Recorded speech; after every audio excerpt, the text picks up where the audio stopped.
नमस्कार, खबरों का पंचनामा देख रहे हैं आप और मैं हूं आपके साथ दिव्या सिंह। हम लेकर आए हैं देश और दुनिया की 5 बड़ी खबरें, जिस पर चर्चा के लिए हमारे साथ स्टूडियो मौजूद हैं कैपिटल टीवी के editor in chief doctor Manish Kumar. Doctor साहब, स्वागत है आपका। धन्यवाद। सबसे पहले एक नजर आज की टॉप हेडलाइंस पर।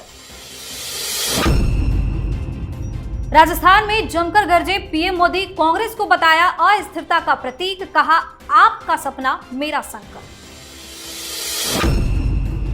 रांची में इंडी गठबंधन की महारैली का आयोजन, 14 दल के नेता रहे मौजूद। अरविंद केजरीवाल की पत्नी सुनीता केजरीवाल भी पहुंची। इंडिया गठबंधन की रैली से ठीक पहले राहुल गांधी की तबियत खराब, रैली में शामिल नहीं हुए कांग्रेस नेता। मल्लिकार्जुन खड़गे ने संभाली कमान। पीएम पद को लेकर इंडिया गठबंधन में विवाद शुरू, संजय राउत ने कांग्रेस को सुनाया, बोले मिर्ची लगने की जरूरत नहीं, और भी हैं कई चेहरे। आप कार्यकर्ता इंसुलिन लेकर पहुंचे तिहाड़ जेल, जमकर किया प्रदर्शन। आतिशी ने कहा केजरीवाल की जान का जिम्मेदार कौन। सबसे पहली खबर में बात पीएम मोदी की। पीएम मोदी लोकसभा चुनाव के दूसरे चरण से पहले आज फिर राजस्थान में चुनावी सभा को संबोधित किए और कांग्रेस पर बड़ा हमला बोला। उन्होंने कहा कि कांग्रेस अस्थिरता का प्रतीक है। आज कांग्रेस की हालत यह हो गई है कि जिस पार्टी के कभी 400 सांसद जीते थे, उस कांग्रेस को आज उम्मीदवार नहीं मिल रहे। आगे कहा कि कांग्रेस राज के समय सरकार रिमोट कंट्रोल से चलती थी। उन्होंने नाम लिए बिना सोनिया गांधी पर निशाना साधते हुए कहा कि जो लोग चुनाव जीत नहीं सकते, उनको राज्यसभा के जरिए जिताकर बचाया जा रहा है। आज देश का युवा कांग्रेस का मुंह नहीं देखना चाहता। वहीं अपने संबोधन में प्रधानमंत्री नरेंद्र मोदी ने अपनी गारंटियों को भी दोहराया। आज जमकर बरसे हैं पीएम मोदी। देखिए, आज तो लपेट लिया पूरी तरीके से सोनिया गांधी, राहुल गांधी, कांग्रेस पार्टी के तमाम। सबसे बड़ी चीज, और ये कांग्रेस पार्टी के रणनीतिकारों को सोचना और समझना चाहिए कि ये बात बिल्कुल सही है कि जो पार्टी 400 प्लस सीटें कभी जीता करती थी, 400 उम्मीदवार मैदान में नहीं उतार रही। इस पे तो किसी का ध्यान ही नहीं गया। इसका मतलब है कांग्रेस पार्टी पूरी तरीके से डिटोरिएट कर चुकी है, अस्थिर हो चुकी है, और अस्थिरता का प्रतीक बताया गया। क्योंकि जिस तरह के दोस्तों के साथ इसने दोस्ती की है, जो आए दिन आपस में ही लड़ते झगड़ते रहते हैं, तो ये तो अजीबोगरीब बात है। लेकिन कटाक्ष सोनिया गांधी पे ना हो तो प्रधानमंत्री का भाषण ही भाषण क्या रहे। अभी हाल में ही राजस्थान से राज्यसभा चुन करके गई है सोनिया गांधी। देखिए, ये भी कहना पड़ेगा, ये भी एक फ्रॉड है जो हिंदुस्तान की हर पॉलिटिकल पार्टीज करती है, चाहे वो बीजेपी हो, कांग्रेस हो, सारी पार्टियां। राज्यसभा में एक कानून होना चाहिए कि आप जिस राज्य के बासिंदे हैं, जहां आप रहते हैं, जैसे आप वोटर बनते हैं, उसी हिसाब से उस राज्य के बासिंदे को ही राज्यसभा में जगह मिलनी चाहिए।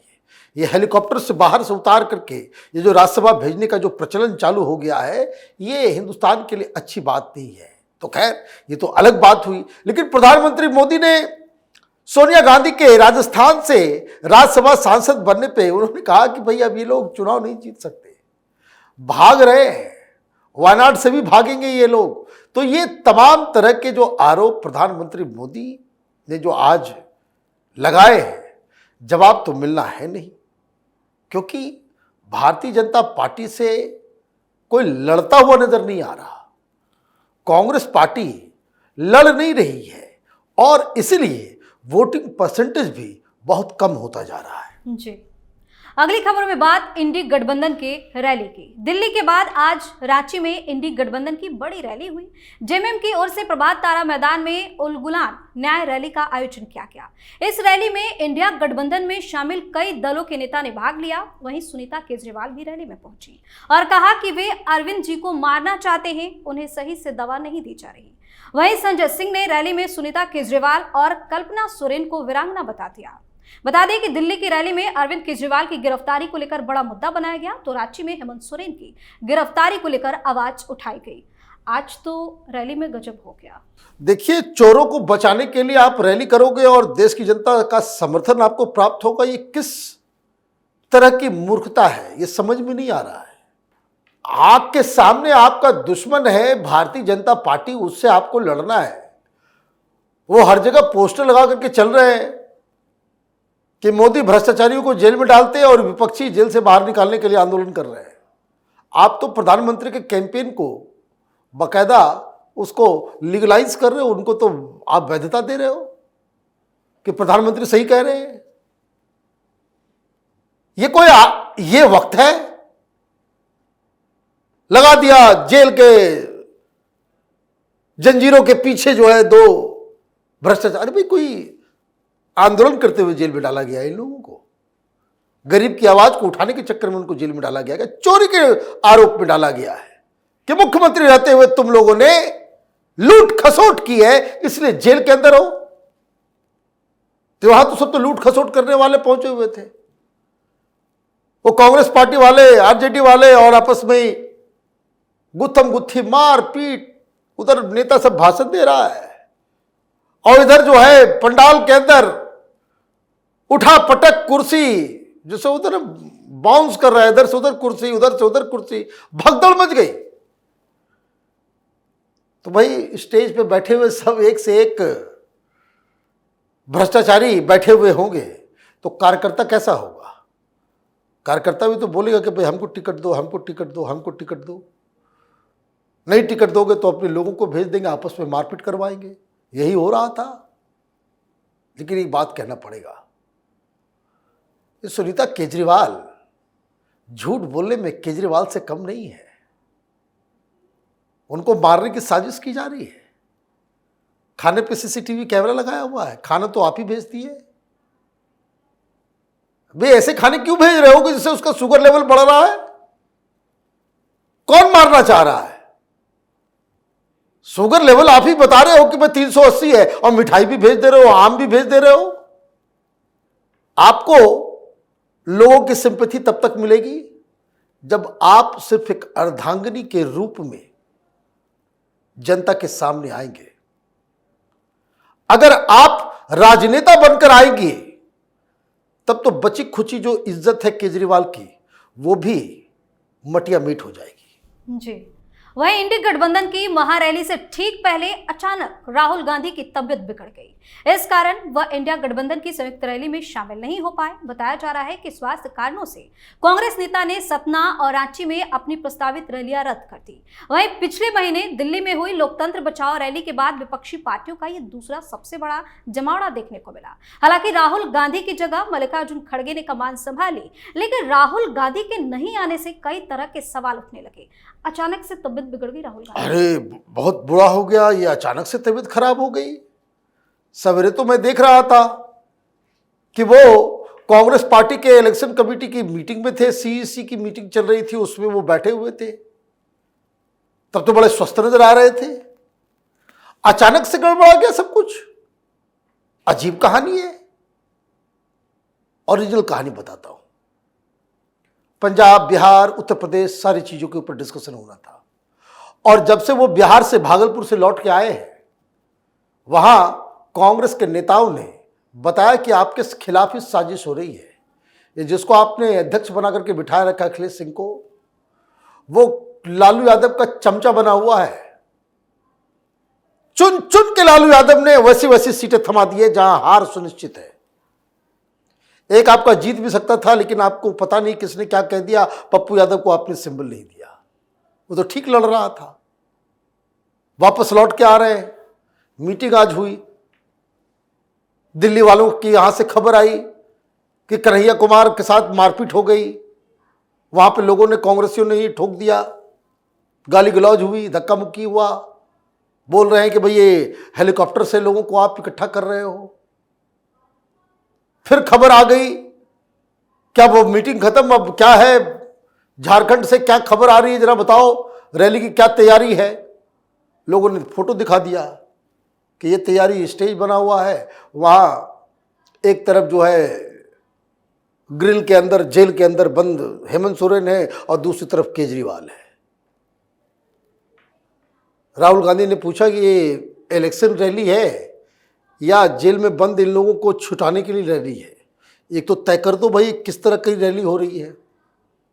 हम चुनाव प्रचार के लिए जाएंगे या इन चोरों को निकलवाने के लिए हम लोगों को टाइम बर्बाद करवाना है? फिर पूछा और कौन लोग नहीं आ रहे हैं? बोले ममता नहीं आ रही, शरद पवार नहीं आ रहे, उद्धव ठाकरे नहीं आ रहे, स्टालिन नहीं आ रहे हैं, येचूरी नहीं आ रहे हैं। राहुल ने कहा कि हम बेवकूफ हूं मैं, डांटा भी जयराम रमेश को और मामला को खत्म भी किया। पहले तो यह भी खबर आने लग गई मीटिंग के तुरंत बाद कि खड़गे भी नहीं जाएंगे, तो बीच बचाव करके भाई आप कम से कम खड़गे जी चले जाए, इज्जत रह जाएगी। अदरवाइज अगर आप कोई नहीं गया तो मीडिया में यह चलेगा भाई कांग्रेस पार्टी ने इस इंडी गठबंधन को अकेला छोड़ दिया। यह है ओरिजिनल स्टोरी। अचानक से 2 घंटे में तबीयत खराब हो जाती है, तो ये बता रहा है कि विपक्ष कितना नॉन सीरियस तरीके से इस चुनाव को देख रहा है। जी, और अब बात इंडी गठबंधन में पीएम पद को लेकर बवाल की। लोकसभा चुनाव के बीच इंडिया गठबंधन में पीएम पद को लेकर विवाद शुरू हो गया है, जिसके चलते महाराष्ट्र के शिवसेना यूबीटी सांसद संजय राउत का बयान सामने आया है।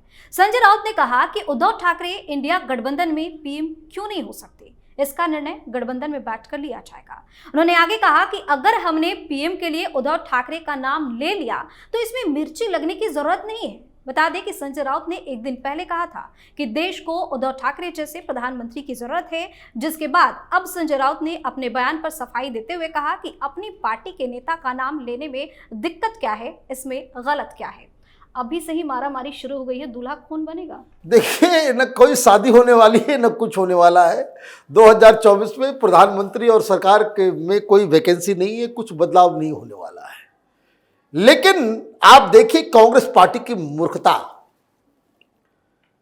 लालू यादव को सब कुछ सौंप दिया बिहार में, पार्टी खत्म हो गई। इस बार लोग यही कह रहे हैं कि पूरे महाराष्ट्र में जहां इस शिवसेना और बीजेपी की जो सरकार बनी थी पिछले बार, उसके पहले लगातार 2-3 टर्म जो है वो कांग्रेस पार्टी की सरकार थी। कांग्रेस पार्टी सबसे बड़ी पार्टी थी। इस राहुल गांधी ने अपने मोदी घृणा के चक्कर में सब कुछ तबाह बर्बाद कर दिया। वहां उद्धव ठाकरे ने ब्लैकमेल किया, कांग्रेस पार्टी ब्लैकमेल भी हो गई। सारे बड़े बड़े लोग छोड़ के चले गए, अब कटोरा लेकर के घूमते रहे आप। तो आपने उद्धव ठाकरे का मन बढ़ाया, तो उसका जो स्पोक्स पर्सन है उसने राहुल गांधी के नेतृत्व के ऊपर ही चैलेंज कर दिया, कह दिया कि भाई इस आदमी की जरूरत नहीं है। इसका मतलब तो यही है कि उद्धव ठाकरे राहुल गांधी से बड़े नेता हैं। आप अपने लीडर का नाम लो तो वो तो ठीक है, लेकिन आप ये कहोगे कि भाई देश में अगला प्रधानमंत्री उद्धव ठाकरे होना चाहिए और गठबंधन के अंदर, तब तो कांग्रेस पार्टी ने विरोध किया। तो वो कह रहे भाई मिर्ची क्यों लग रही है। तो भाई ठीक है, मुबारक हो इंडी गठबंधन की एकता और अखंडता, मुबारक हो राहुल गांधी की घृणित राजनीति, और मुबारक हो कांग्रेस पार्टी को शिवसेना उबाटा। आखिरी खबर में बात केजरीवाल की। दिल्ली के मुख्यमंत्री अरविंद केजरीवाल के समर्थन में कई आप कार्यकर्ता और पार्टी नेताओं ने तिहाड़ जेल के बाहर विरोध प्रदर्शन किया। इस दौरान मंत्री आतिशी भी मौजूद रही। प्रदर्शनकारियों ने हाथों में केजरीवाल को इंसुलिन दो की तख्ती लेकर प्रदर्शन किया। वहीं इस प्रदर्शन को लेकर तिहाड़ के आसपास पुलिस का जबरदस्त पहरा था, सुरक्षा के पुख्ता इंतजाम किए गए थे। इस दौरान मंत्री आतिशी ने कहा कि दिल्ली के लोगों ने सीएम अरविंद केजरीवाल के लिए इंसुलिन भेजा है। वह पिछले 30 साल से डायबिटीज के मरीज हैं और आज उनका शुगर लेवल 300 तक पहुंच गया है। ये क्या कर रही हैं आतिशी? भाई 300 लेवल पहुंच गया है, 2-4 आम भिजवा दो। नौटंकी चल रहा है इन लोगों को, मामला कोर्ट के अंदर है और ये बदतमीजी ये लोग कर रहे हैं सड़क पे आके। कोई ये कहेगा अगर केजरीवाल की जान की इतनी परवाह है, मैं तो बार बार कह रहा हूं, कल ईडी के वकीलों को कोर्ट के अंदर यह कहना चाहिए अभिषेक मनु सिंघवी के सामने, बिल्कुल सीधी बात, कि क्या सुनीता केजरीवाल या आतिशी मार लेना और उसके तमाम चट्टे बट्टे कोर्ट के अंदर हलफनामा देकर के ये कहेंगे कि यह हमारा रिस्क है, 50 यूनिट जो है इंसुलिन रोज केजरीवाल को दिया जाए, और उसके बाद उसकी तबीयत बिगड़ी, लीवर खराब हो, हार्ट अटैक आ जाए, या उसकी जो भी तबीयत की कंडीशन हो, उसके लिए हम जिम्मेदार होंगे। ये जिम्मेदारी लेने को तैयार हैं? कल ईडी के अधिकारियों को यह बात कोर्ट के अंदर कहना चाहिए। 1 मिनट में सब मैदान छोड़ के भागेंगे। तमाशा नौटंकी लगा रखा है इन लोगों ने पूरे सिस्टम का, और ये कोर्ट में बार बार ये मसला खत्म होता है, दूसरा मसला शुरू हो जाता है। ऐसा लग रहा है कि देश में सिर्फ ये नौटंकी करने वाली पार्टी अकेले यही बची हुई है। मीडिया इनके चीजों को दिखाना बंद करके, टेलीविजन चैनल अगर इन्हें दिखाना बंद कर देना, 4 दिन में सारी नौटंकी इनकी खत्म हो जाए। ये सिर्फ मीडिया में बने रहने के लिए इस तरह का तमाशा करते हैं। लेकिन एक जानकारी मैं दे दूं, भीख मांग रहे थे ये आम आदमी पार्टी वाले कांग्रेस से, क्या आज तमाशा करेंगे हम लोग? कांग्रेस के कार्यकर्ता भी इस प्रदर्शन में शामिल हों। कांग्रेस ने साफ साफ मना कर दिया। दिल्ली की जनता ने भेजा इंसुलिन, वहां पे जनता नहीं, ये पेड कार्यकर्ता केजरीवाल के साथ जो तमाम तरह के घोटाले से फायदा उठा रहे थे, वही लोगों की भीड़ थी। भाई तुम्हारे तो 135 पार्षद हैं, 62 एमएलएज हैं, वहां पे 50-60 लोग क्यों थे? आपके आंदोलन, आपके प्रोटेस्ट में आपके एमएलए और पार्षद भी अब शामिल नहीं हो रहे हैं। ये चिंता का विषय है आम आदमी पार्टी के लिए। बहुत बहुत धन्यवाद सर तमाम जानकारी के लिए। धन्यवाद। खबरों का पंचनामा में आज के लिए इतना ही। देश और विदेश की बाकी खबरों और उनके सटीक एनालिसिस के लिए देखते रहिए कैपिटल टीवी। हमें लाइक कीजिए, शेयर कीजिए और हाँ, कैपिटल टीवी को सब्सक्राइब करना बिल्कुल ना भूलें। धन्यवाद।